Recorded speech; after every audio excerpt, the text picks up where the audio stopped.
I'm Amy Cherry. This local news is a service of Flagler County's Toyota dealer, Beaver Toyota, here to wow ya. Flagler County is paying nearly $16,000 to settle a federal lawsuit over disability claims. A legally blind man in Daytona Beach sued the county, saying their website wasn't in compliance with the Americans with Disabilities Act. The man claims some documents posted to the site were inaccessible to the blind because computer software can't read PDF documents. County commissioners approved the settlement, but it's only the first step in a long and costly road to compliance. The county has a year to amend its site to comply with federal ADA laws. They may need to hire a website accessibility coordinator or buy new expensive software to do it. Flagler isn't the first to be hit with such a lawsuit. Bunnell and Flagler Beach have settled similar lawsuits, which have led to the reduction or elimination of website access out of fear that keeping posts up could lead to more legal trouble than taking them down. In Flagler Beach, they're seeking to add closed captioning to meeting videos. This portion of Flagler's Morning News brought to you by the Daytona Beach International Airport, Sunwing Airlines nonstop to Toronto, and starting in May, nonstop flights to New York City via American Airlines.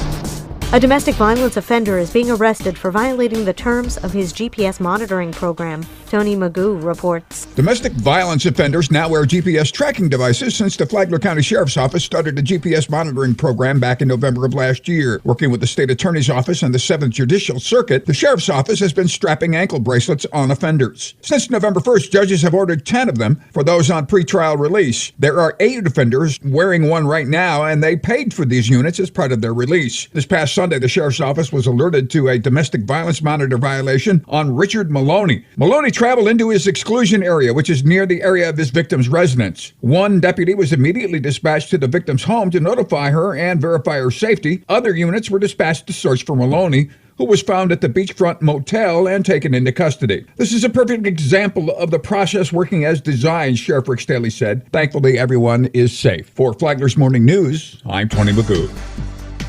Flagler County Sheriff Rick Staley is a finalist for NRA Law Enforcement Officer of the Year. He spent the day with NRA President Colonel Oliver North. I had the honor to host Colonel Oliver North while he was in town filming an episode of American Heroes. Colonel North and I patrolled Flagler County together and then had dinner at Carrabba's. Flagler Zone is one of only 5 finalists, with the winner being recognized at the NRA's annual meeting in late April.